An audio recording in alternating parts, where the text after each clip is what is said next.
est-ce que c'est un roman d'amour ou est-ce que c'est un roman sur l'amour ou une histoire de l'amour? Un peu les trois. C'est un roman d'amour indubitablement puisqu'il y a une rencontre et que le personnage féminin qui s'appelle Mina Viscontini, qui habite Venise, est au centre du livre. Donc cette histoire d'amour-là, comment le narrateur l'a rencontrée, comment il la retrouve, comment il commence à parler de Stendhal puisqu'elle est professeure de littérature comparée à Milan et que de littérature française, enfin, et que Stendhal, bien entendu, arrive là tout naturellement puisqu'elle a fait une édition italienne des souvenirs d'égotisme. Bon, donc ils se sont connus à New York, elle vient le revoir à Paris, et à ce moment-là, ça se passe à Venise, comme une histoire d'amour vraiment intense. Un livre, disiez-vous, sur l'amour, forcément, puisque le livre qui sort tout de suite, à la suite de cette rencontre, c'est le De l'amour de Stendhal, que je relis avec beaucoup d'attention. C'est un livre de grande fébrilité de la part de Stendhal. Il a écrit ça dans une histoire passionnante, passionnée, et au crayon. Lorsque lui est arrivée cette rencontre éblouissante, qu'a été d'une part l'Italie très tôt, d'autre part cette Mathilde Dąbrowski, en fait, nom de jeune fille, Mathilde Viscontini, qui est romanesquement liée à Mina, mon personnage, puisque Mathilde, la Mathilde de Stendhal, est donc son aïeul. Donc, histoire aussi de ce qui s'est passé depuis 2 siècles. Qu'en est-il de cet échec, entre guillemets, de Stendhal par rapport à Mathilde, qu'il appelle Méthilde?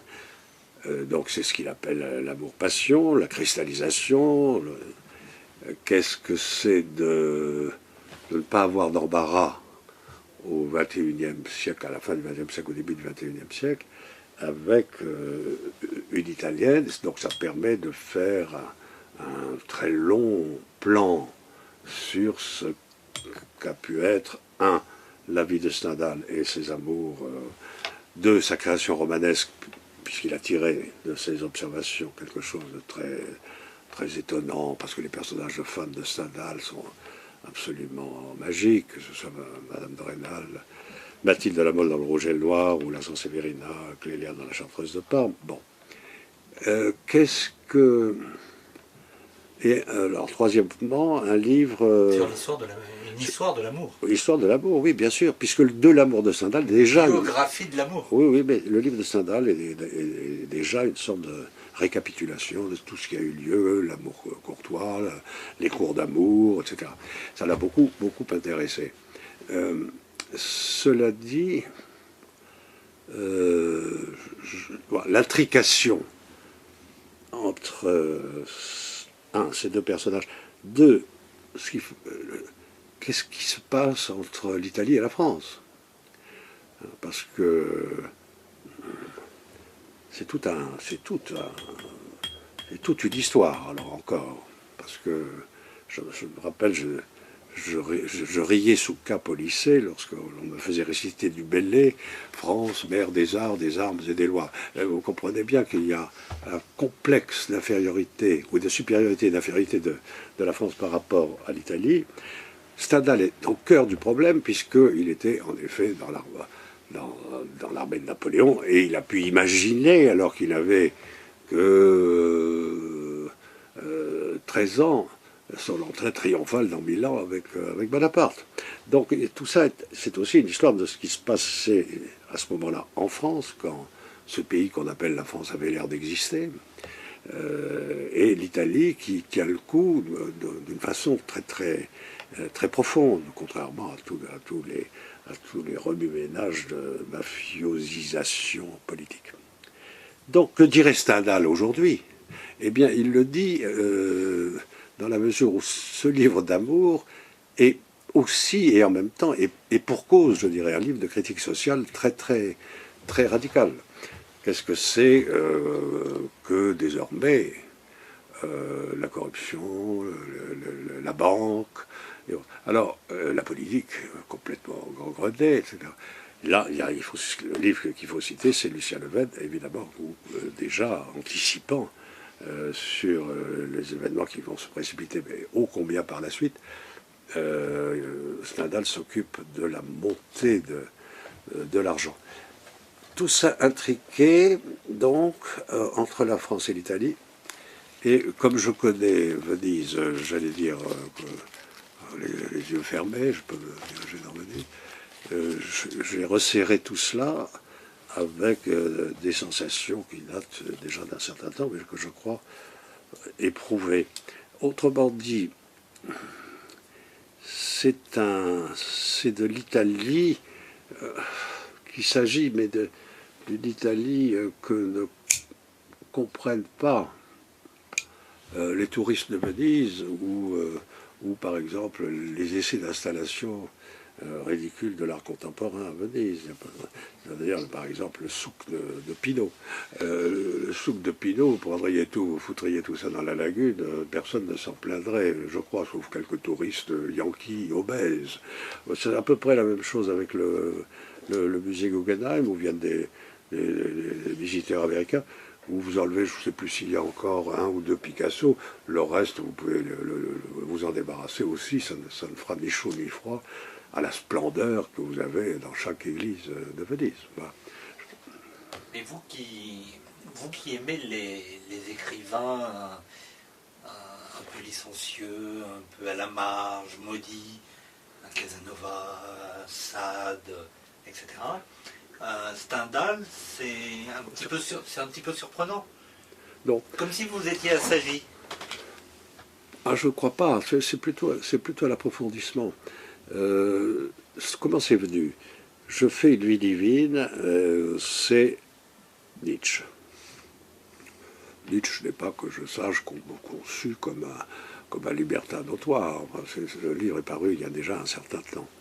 En revanche, je lui prête, en effet, le fait qu'il aurait dû venir à Paris et, comme il s'en plaint à la fin de sa vie, dans sa correspondance avec Gass, essayer les petites femmes de Paris, qui lui auraient fait le plus grand bien.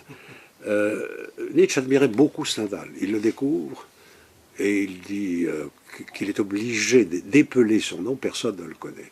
Vous savez que Stendhal, au fond, il n'y aurait pas eu l'article de Balzac sur la Chartreuse de Parme. Il n'y a eu que cet article. On dirait que ça suffit dans l'histoire, mais enfin, avec d'ailleurs des erreurs de Balzac, des erreurs de jugement, peu importe. Mais Stendhal, Stendhal a une vie tellement complexe, sur laquelle on ne sait pas tout, tellement étrange, que c'est cette étrangeté qui me retient, cette fois, comme toile de fond. Donc, cette étrangeté est telle que vous avez le plus beau livre, le plus fantastique de la littérature mondiale, c'est Les Privilèges. Les Privilèges, écrits à la fin de sa vie, où il se donne une liberté fantasmatique, avec le brevet, comme il dit, de God. Il ne dit pas Dieu, il dit God. Très, très intéressant aussi.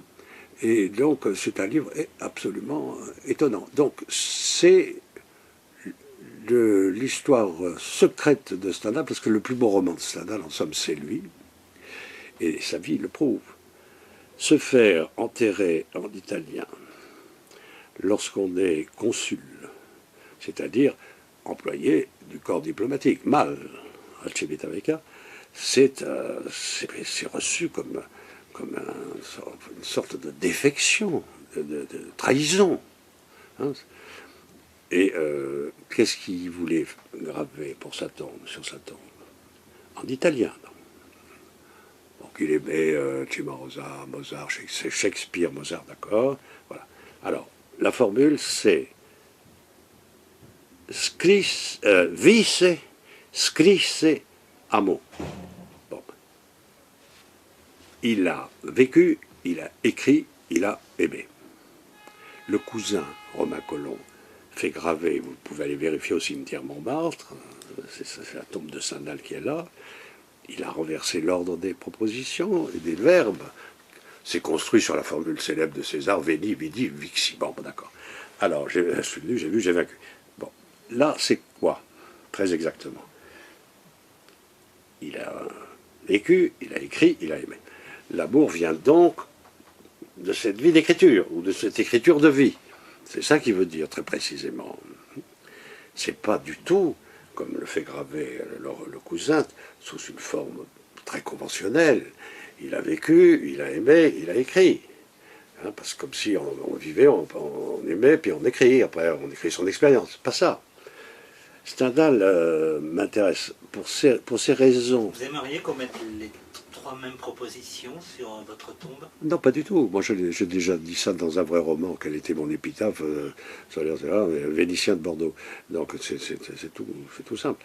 Écrivain, Vénitien de Bordeaux. Vous avez vécu, vous avez aimé, et vous avez écrit. Vous avez écrit, vous avez aimé. Et non, mais justement, tout est venu toujours de l'écriture.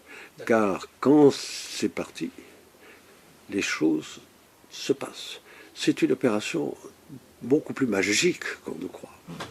Il y a de la magie chez Stendhal, il y a toujours quelque chose d'un double fond, il y a des allusions constantes, des présages, des choses comme ça. C'est très très bizarre. Il ne veut pas Dieu parce qu'il a souffert dans son enfance de la bigoterie défensive de l'église gallicane, mais quand il est en Italie, ses préjugés fondent d'une certaine façon, et c'est tellement beau, tellement beau. Donc non... Dès mes premiers écrits, je savais que ce que j'écrivais allait déclencher quelque chose. Donc dès mon premier livre. Et ça s'est toujours un peu passé comme ça. Ça change la vie d'écrire. Ça fait que des rencontres surgissent et que même parfois des situations sociales se dénouent. En fin 1982, je suis sur l'autoroute dans une bagnole, j'ai à côté de moi le manuscrit de Fable, je sais déjà que je dois quitter le seuil, par exemple, et je ne sais pas du tout ce qui va se passer. Ce qui s'est passé, c'est que, voilà, je suis venu finalement chez Gallimard, à cause d'Antoine Gallimard, d'ailleurs, voilà, à qui j'ai dédié un de mes livres, qui s'appelle Les Folies françaises. Donc, ce qu'on écrit... Si c'est écrit dans une certaine dimension, magnétique, parce que je pense, les Voyageurs du Temps, par exemple, c'est très un hommage à Breton aussi. Hein. Donc, ce qu'on écrit déclenche, encore une fois, des événements, des rencontres. En amour, par exemple.